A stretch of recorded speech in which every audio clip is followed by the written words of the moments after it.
What's going on, everybody? It's your boy Big Road 206, as always, with the Keymaster 84. Holla, holla. Back with another episode of Esports and News here on the Emergent Productions channel. Got some interesting topics to go over today. Obviously, our Call of Duty and League of Legends standings and tournament wins. Couple of Halo announcements, also some game announcements. So, as always, we're going to kick it over to the Keymaster with the game announcements. So guys, it's not necessarily a game announcement per se. We've already talked about this game before in a previous video. The game Lawbreakers, which is going to be part of the hero shooter genre, has come out and at GDC this last week, which is the Game Developers Conference. And in the panel, Boss Key Productions, the people who are making it, announced that it will no longer be free to play and it's exclusive to Steam. Oh, wow. They said the reason that they were changing it to no longer being free to play is because at one point, there was about a 3-week span where they weren't worried about how to make the game better, but about how to make money. So they decided, a lot of people are speculating that they're going to go with a similar model to what CSGO or Overwatch does. And you know what? I applaud them for realizing what they were doing and went, you know what? No, this isn't right. This isn't the kind of game we want. This is not and making a change. Right. So, and the fact that it's going to be Steam exclusive, I mean, yeah, say what you will about that, but it's like, I don't have the statistic in front of me, but I'm willing to say 80% of all PC games that are going to be digital are all sold on Steam anyways. So, it's true. It's really not that big of a deal. No, it's not. It's not huge. Not a huge thing. But other big news coming out of GDC this week, Sony announced their PSVR. Now, some interesting things happened throughout the week. PSVR originally was announced at a $400 price point, but you didn't get a game, you didn't get the camera you needed, and you didn't get any of the light sticks you needed. And so a lot of people were like, "Well, how are we going to play the game? Right. Or what kind of game are we going to play? Like, what do I get with this VR thing?" It's like, it's $400. I get a fancy headset with some headphones. This was like, awesome. Come on, guys. And after all the backlash, Sony quickly has changed that now. Now it will be $500, but you will get the headset and the headphones. But then now you'll also get the camera you have to have and the light sticks you have to have, along with a PlayStation game called VR Worlds. So now you actually get something worth it. You know, you can actually play it the day you buy it. So that GDC this week, pretty exciting stuff going on there. It should be interesting to see. They come in way under still what everybody else is asking as far as the price point goes. Isn't that like $600 or something like that? $700?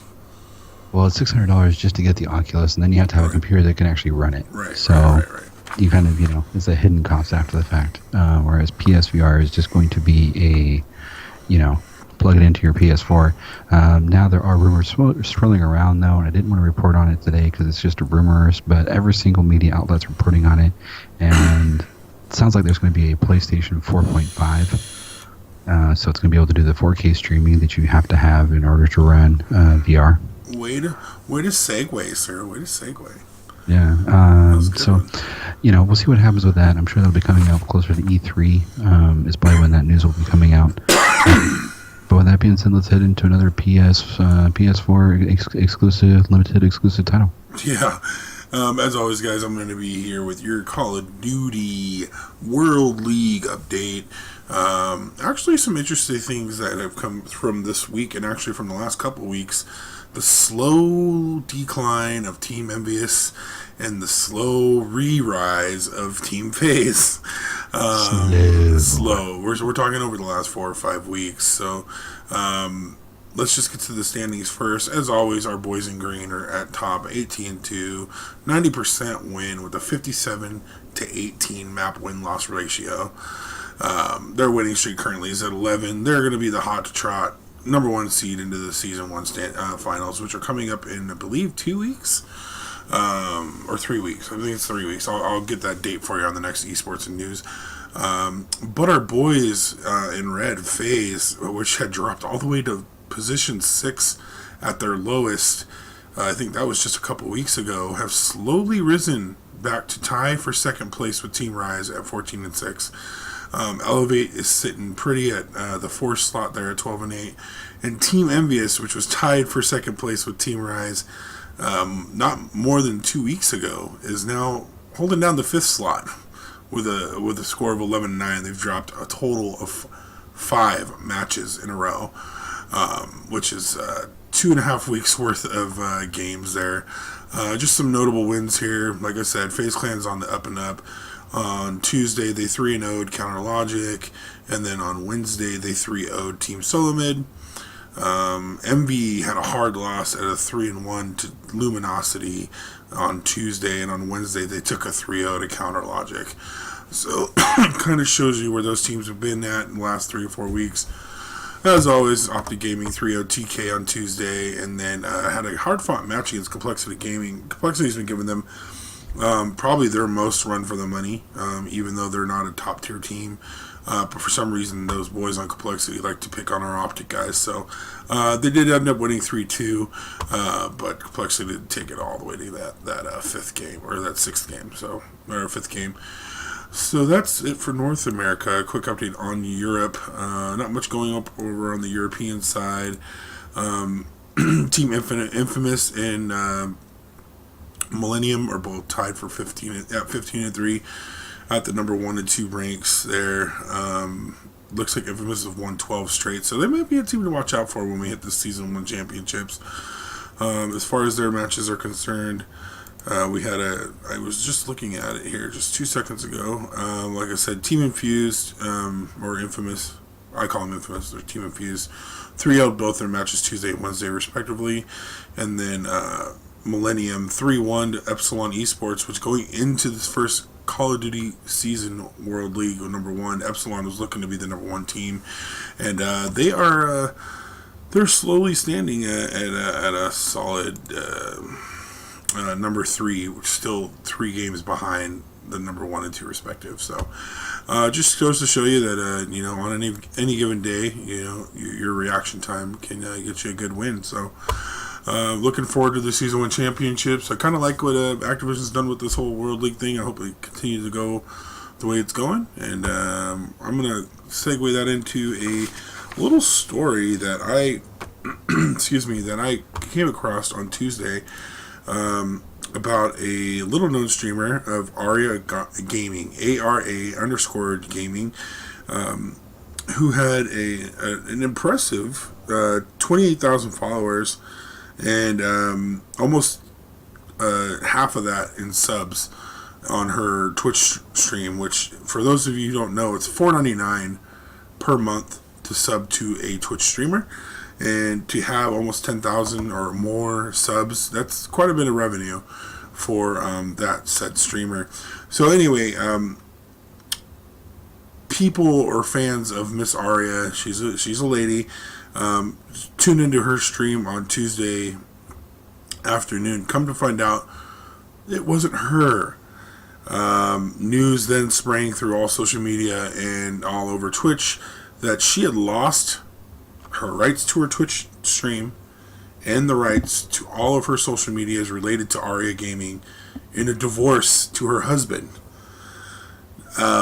She obviously had to make herself a company, which is, I don't know if it was Aria Gaming or whatever it was. It was Aria Gaming LLC. LLC, yeah. So she had to make herself she had to make herself a company to keep everything separate between personal and business, and unfortunately in the divorce lost, or either gave up or lost those titles, Aria Gaming LLC, to her husband. That is still not confirmed, but that just does seem the people who are running the Aria Gaming right now are saying that she won't be back, and that they would like for the subs and followers to stick around to see, how they run and alter the channel. One quick little note from the article that I read off Daily Dot. The people who are running the channel now are going by the handle of Nano Spynet. They claim that Sarah will not be streaming or doing any streaming business for 5 years, claiming that she has got the ban from Twitch. Now, popular streamers like Sonya, oh my god, it's Firefox, and Jericho chimed in on Twitter and pretty much went after these guys who took over her channel. So they must either be friends or know of each other. Because Jericho and oh my god, Firefox are pretty big Twitch streamers. I mean, they're pretty huge. So for them to go to bat for this Miss Sarah from Aria Gaming is it says a lot. I'll be looking into more details on the story as they arise. But as of right now, poor Aria Gaming, Sarah from Aria Gaming, has lost her rights to all of her company's business. So it just goes to show you, if you start a YouTube page or a streaming network there, be careful. Yeah, mind your P's and Q's for sure. Mind your P's and Q's, because someone's going to come after you for it. And we're going to head over to the Keymaster with a little bit of EU LCS information. Brother, go for it. Actually, we're going to backtrack to one story I wanted to do before we went to that. What story? Xbox. Oh, that's right. Sorry. GDC. I'm all about the GDC this week because that was a big thing going on.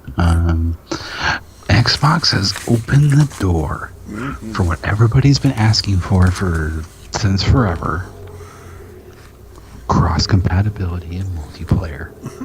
That's right, boys. You guys playing Black Ops. You guys will, in theory, can play with people from PS4, PC. Doesn't matter.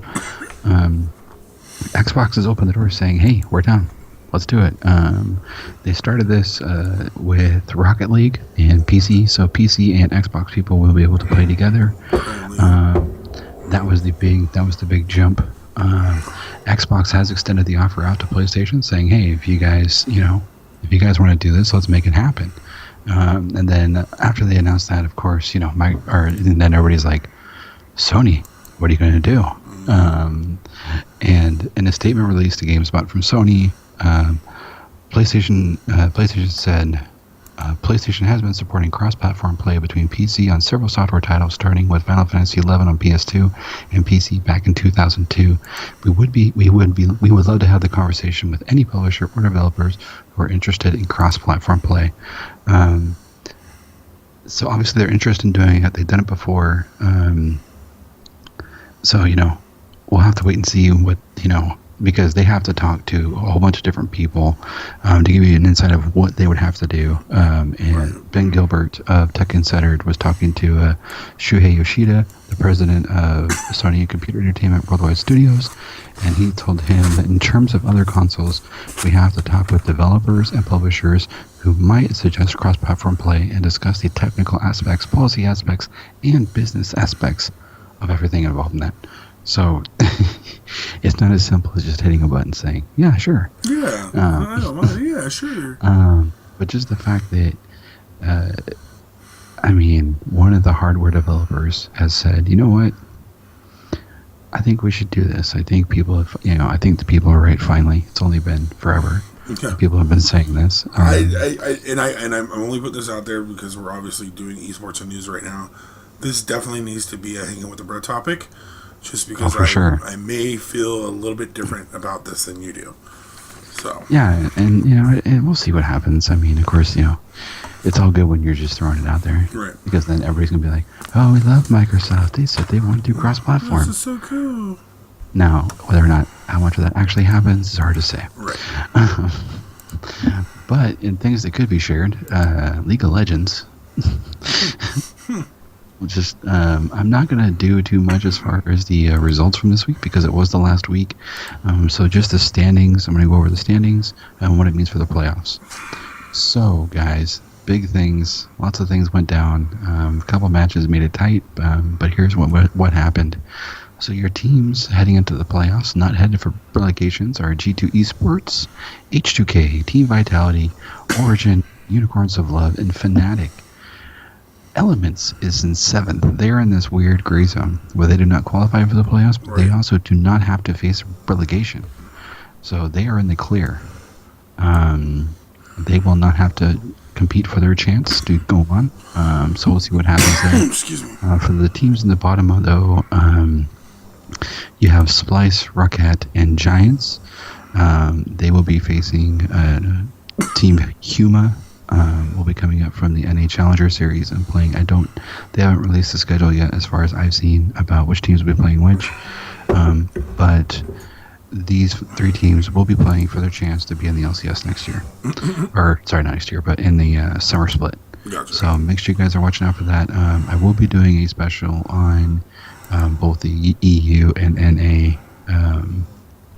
playoff picture once everything's all settled, once the dust is settled from this weekend. So make sure you guys are keeping tuned in for that if that's something you guys are interested. Yeah. And with that being said, let's head over to another PC game. Big Bro, what do you got? So something very interesting, as we've been talking about all these high dollar championships and things like that over the last couple of weeks, come to find out that Hearthstone, which is a card game online based solely off of was it World of Warcraft? Yeah. Yeah, based off World of Warcraft. Sorry, I'm not a WoW fan. Nothing against anybody who plays WoW, but I do play Hearthstone, so it's I know it's weird. But anyway, Hearthstone's 15-year-old prodigy wins the American Winters Championship. Now this kid goes by I can't pronounce his gamer tag, Amnesiac.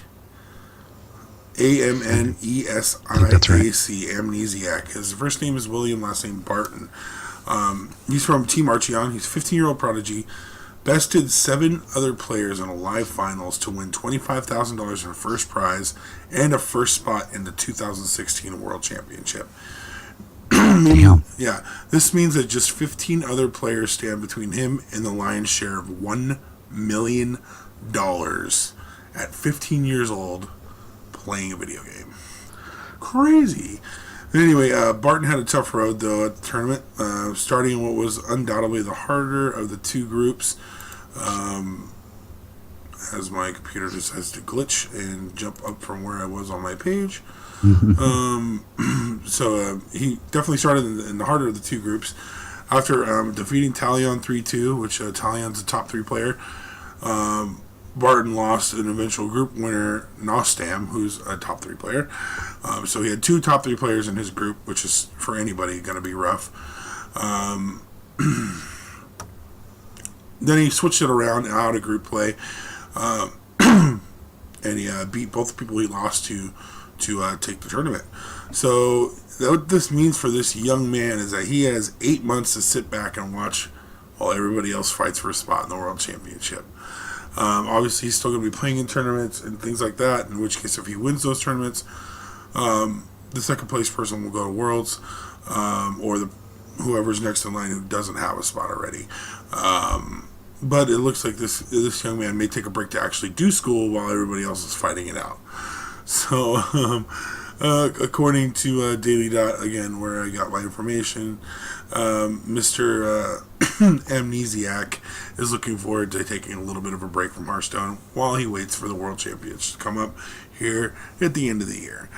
That said, I think we're going to go over to Mr. Keymaster for what's going on with the JDC Awards. Mr. Key, what you got going on over there for that? I swear this is my last piece of Game Developer Conference news. Oh, yeah, you say that now. That is my last one. That is my last one. I'm pretty sure. Anyways, moral of the story is, guys, GDC, in my opinion, probably one of the most, besides the Video Game Awards, is probably the most prestigious because it's actually voted on by other game developers. So, I mean, it's kind of like, you know, it just means a little bit more because it's voted on by your peers. So I'm just going to run down the awards here. Best debut was Moon Studios. Best visual art was by Ori and the Blind Forest, which Moon Studios made. Best audio was Crypt of the Necrodancer. Honestly, I've never heard of that game. I've been trying to find the audio just to see, because I'm like, man, if it's got best audio, it must be amazing. So then your Innovation Award and Best Narrative were Her Story. Best Technology was The Witcher 3. Best Design was actually Rocket League. Best Handheld / Mobile Game was Her Story. Audience Award was Life is Strange. And the Game of the Year from GDC was The Witcher 3 Wild Hunt. Obviously, it has been a very, very popular game this year. Not shocked to see it make the list, obviously. They have been taking out a lot of different awards here and there. So, Right. with that being said, I believe that there are some other awards that are going to be going down soon over in the fighting games. Big Bro, what do you got? Oh man, like I said, guys, I'm going to try to bring you a little bit of a fighting section every time we do this esports with news. It kind of fell onto me when we first started, and it's fine by me. I like walking and looking into it. Like I said, late night when I have a hard time sleeping, I go to a fighting stream. Just a little snippet. But we got three questions heading into the first, or the biggest event yet before Evo, which is called Final Round, which is I think the number 2 biggest tournament for the fighting scene.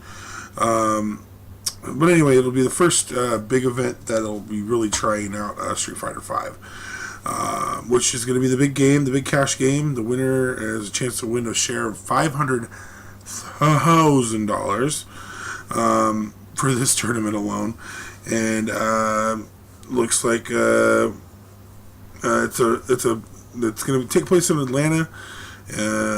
For both quality and quantity, more than 850 players have been registered to compete, which makes Final Round one of the largest non-EVO events in Street Fighter history.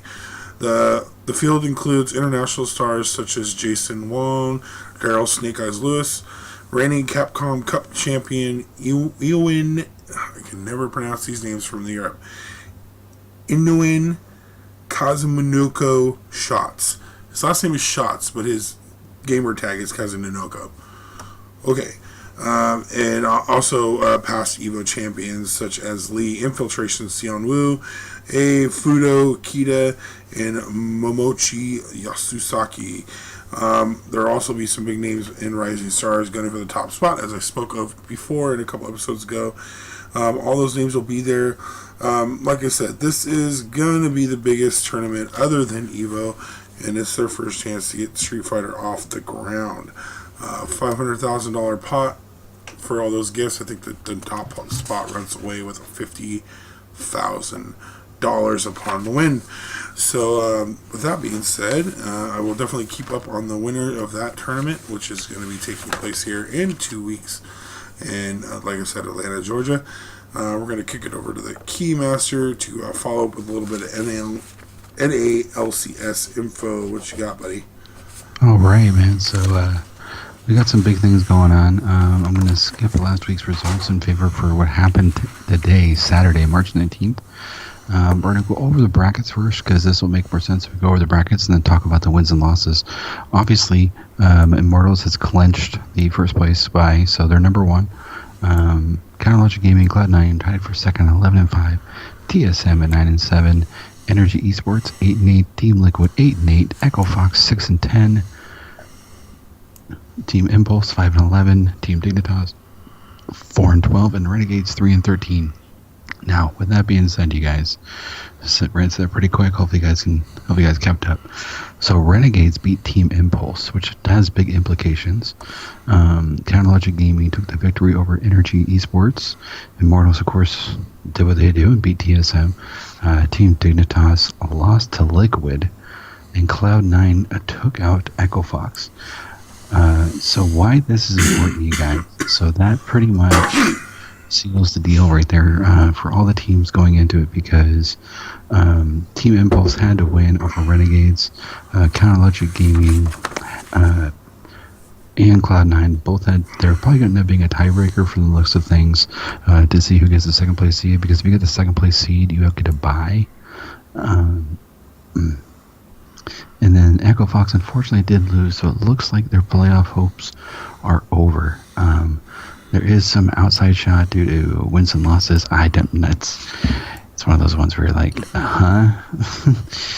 so we'll see what happens after the standings are all over. But I'm seriously hoping that they can maintain their 7th place spot. They would need to win tomorrow or have Team Impulse lose, and then they can lose as well, because they are in that 7th place spot, which means they will be secure for the summer split, but they will not be going to the playoffs. So we'll definitely see what happens with that. But other than that, I believe there was some big news that came out for one of the League of Legends teams I just discussed. Excuse me. Sorry, I just choked my own spit. But yeah, so it looks like some early we talked. What was it? Probably about a month ago, we talked about how Rick Fox, from former Laker fame, has bought Team Echo Fox, which is actually doing pretty well. Um, and now it looks like some more legends and current players are jumping in on the esports train. So Mr. Man of Steel himself, Shaquille O'Neal, A-Rod, and Jimmy Rollins have all invested in Energy Esports, which will be three of the biggest names to back a team since Rick Fox picking up Echo Fox. It looks like everybody's taking lead from what Mr. Fox has done over here in the esports world. They're interested in it, and they decided to, when their last investing round came around, they saw the names for the sponsorship, and boom, that's pretty much all it took. Needless to say, the guys over at Energy are extremely excited to have these three backing them. Mr. Rollins currently plays shortstop, I believe, for the Philadelphia Phillies. If I remember right. I don't remember for sure. Can't say off the top of my head. Let me see if I can find it real quick before the end of your story. Okay. And then Alex Rodriguez, obviously, is a New York Yankees player. And then Shaq is a retired, future Hall of Famer, for sure, first ballot. And he's also now an NBA analyst for the seasons of NBA. If you guys don't know who Shaq is, just type in Shaq Breaks Backboard on YouTube. You'll find out who Shaq is. Jimmy Rollins, by the way, of Philadelphia fame, actually now plays for the Chicago White Sox. Okay, so I knew he played for Philly at one point. But anyway, Energy Esports currently has a League of Legends team, a Counter, and a Counter-Strike team, both in the NA. So look for,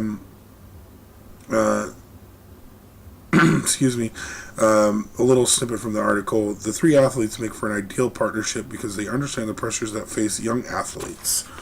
And yes, very true. Esports is being considered a sport, and more every day. This is not being overlooked as just a thing. It is being looked at as a legitimate sport. So. Yeah, guys, and like we said before, the fact that actual athlete, I mean, not actual quote-unquote, like your traditional style athletes are all investing in esports, I think really tells you exactly, is it an actual sport or not? Right. Yeah, and I mean, in real, okay, I say real, so quote-unquote competitive sports that these people are coming from, make changes every year to try to keep their brand interesting. I know this is kind of going off topic a little bit, but let's take the NFL, for instance. They change the rules every year to try to tweak it, make it a little bit different. It's kind of what like Madden does every year. So, for these guys to come over and throw their hard-earned money at esports, as being a part of the community and the industry, I can't, express my love and support for them to do that, because they are making a ton of money playing the sports that they play. So why not put it into an rising, up-and-coming esports that obviously is finally catching traction, because I see it everywhere. I don't even have to go just to my nerd news pages to find news on the esports anymore. So that being said, a little special story to me, and I probably for the Keymaster as well. Our boys in green, the Optic Gaming, announced this week their new sponsorship with a Pepsi product that goes by the name of Brisk Tea Mate, which is an energy iced tea drink. It looks like Optic Gaming, being one of the most recognizable brands, has secured a landmark sponsorship with one of the biggest drink manufacturers in the world. Optic announced this week the new sponsorship with Brisk Mate is a new iced tea brand from Pepsi. Mate is supposedly pronounced mate, and they actually said that in the article, mate. Mate is a new variation of their already popular Brisk iced tea. It's one of Pepsi's $22 billion brands. I didn't know Brisk was bringing in $22 billion. Oh, that's Pepsi. Pepsi as a whole is doing $22 billion, I believe. Okay. Brisk itself is only doing a mere $3.4 billion of that. Oh darn, $3.4 billion. Oh no. Just 3.4. No big deal. Yeah. But anyway, Briscoe will be sponsoring a series of videos showing the Optic team competing in a number of non-gaming challenges. In the first series, the players go karting and paintballing, which they already showed a little clip of in the Optics video this week. According to Optics press release, Brismate will inspire the team's gaming by providing a smooth, energizing spark for the Esports champions on and off the stage. And it's not exactly clear, however, if that smooth, energizing spark will necessarily help the Esports teams to victory. Revert back to what I said earlier in this episode. Our Call of Duty competitive team is number one in the World League right now. Optic also did pick up a CSGO, which barely missed the major this year, but they are going to be one of the teams participating in the Turner TBS TV televised CSGO matches. One of what I believe 8 teams. So pretty awesome there. But it looks like we've talked about before, over in Asia where they got big sponsors like Samsung, Sony, and all this other stuff. Pepsi joins the big brands like Nissan, Coca-Cola, and Vodafone for getting into esports in the recent months. The media companies like ESPN and Yahoo Sports have also established esports sections in their respective editorials, and we're predicting that esports is going to be worth about $500 million this year in 2016. There's a lot of money to go around, and people are starting to notice that. So anyway, I hope this investment pays off for Pepsi, because I know that I'm going to be picking some of that up on Monday. That is for sure. Now, I think it's just good news that a prime brand jumped in, and it's not necessarily something that you would assume it would be. As per say, like if Ford were to sponsor a racing video game team, I mean, it's Burst Combate. They didn't. I mean, a first-person shooter doesn't, But I'm just excited though that it is a name brand that has significance, and it's not. I mean, no offense to Red Bull or no offense to Monster, right. But they are part of. I mean, they're kind of indoctrinated into this culture, and so it's really good to see a mainstay brand like Pepsi come in. And I know it's brisk and it's not straight up Pepsi, but it's under the same umbrella, so it doesn't really matter to me. But that's all I have to say about that. All right, well, I think we're going to end off our esports and news with a little bit of HCS story, and then we'll catch you guys next week. So yeah, my Halo bracket got busted, boys and girls. Just like the real bracket for March Madness. Exactly, Middle Tennessee 16 seed is blowing up brackets all over the nation. Just throwing that out there. Just destroyed it. Anyway, go ahead. But yeah, guys, so it all started last night, went into today. We got down to our finals, which will be tomorrow at 4 o'clock Pacific Standard Time. Make sure you guys are tuning in for that. One or two things will be happening during that segment tomorrow before I get into the results. You will be able to see the exclusive preview for Warzone Firefight. It was unveiled last month during the Hammerstorm update. No one's not exactly sure, but if it was anything like the Firefight from before, it should be really interesting to see, especially since it's Warzone. So we'll see what happens with that. And also, make sure you guys are tuning in and watching on your Xbox Ones, either through Twitch or the Xbox Live Mm-hmm. Oh, I think I lost Keymaster's audio. Anyways, guys, like he was saying, don't forget to check out those tournaments live on twitch.tv under the Halo category. And I believe that's going to do it for the rest of this episode. Thanks for watching Esports and News here on the Emergent Production channel. Again, if you guys like what you see, don't forget to like that button, like the like button below. Comment, subscribe down below. If we leave anything in the description box, please click on it. We leave it there for a reason. We play games to make gains. Haters gonna hate. See you next episode. Peace.